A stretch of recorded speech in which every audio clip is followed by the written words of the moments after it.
നല്ല അടിപൊളി ടേസ്റ്റിൽ മലബാർ ചിക്കൻ ദം ബിരിയാണി ഉണ്ടാക്കാം. സിമ്പിൾ റെസിപ്പിയാണ്.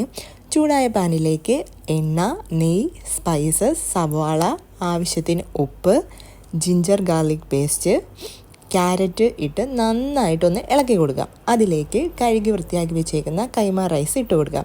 1 കപ്പ് അരിക്ക് 1.5 കപ്പ് വെള്ളം എന്ന രീതിയിൽ ഒഴിച്ചു കൊടുത്തിട്ട് അടച്ചു വെച്ച് നമുക്ക് വേവിക്കാം. ഇനി പാനിൽ അല്പം എണ്ണ ഒഴിച്ച് സ്പൈസസ് ഇട്ട് കഴുകി വൃത്തിയാക്കി വെച്ച ചിക്കൻ ഇട്ടിട്ട് ആവശ്യത്തിന് ഉപ്പിട്ട് അടച്ചു വെച്ച് നമുക്ക് വേവിക്കാം. ഇനി മസാലയ്ക്ക് വേണ്ടി പച്ചമുളക്, ഇഞ്ചി, വെളുത്തുള്ളി, മല്ലിയില, പുതിനയില, ആവശ്യത്തിന് വെള്ളം ഒഴിച്ചിട്ട് അരച്ച് വെച്ചത് ഇതിനകത്ത് ഇട്ട് കൊടുക്കാം. കൂടാതെ സവാളയും തക്കാളിയും ഇട്ട് അടച്ചു വെച്ച് വേവിക്കാം. ഇനി വെന്തതിലേക്ക് മഞ്ഞൾപ്പൊടി, ഗരം മസാല, മല്ലിപ്പൊടി, തൈരിട്ട് മിക്സ് ചെയ്തതിന് ശേഷം വേവിച്ച് വെച്ച റൈസ് ഇതിലേക്ക് ഇട്ട് കൊടുക്കാം. ഇനി അതിൻ്റെ മുകളിലേക്ക് ലേശം ഗരം മസാലയും മല്ലിയിലയും പുതിനയിലയും നെയ്യൊക്കെ ഇട്ട് കൊടുത്തിട്ട് ലോ ഫ്ലെയിമിൽ ഒരു 10 മിനിറ്റ്. അപ്പോൾ നമ്മുടെ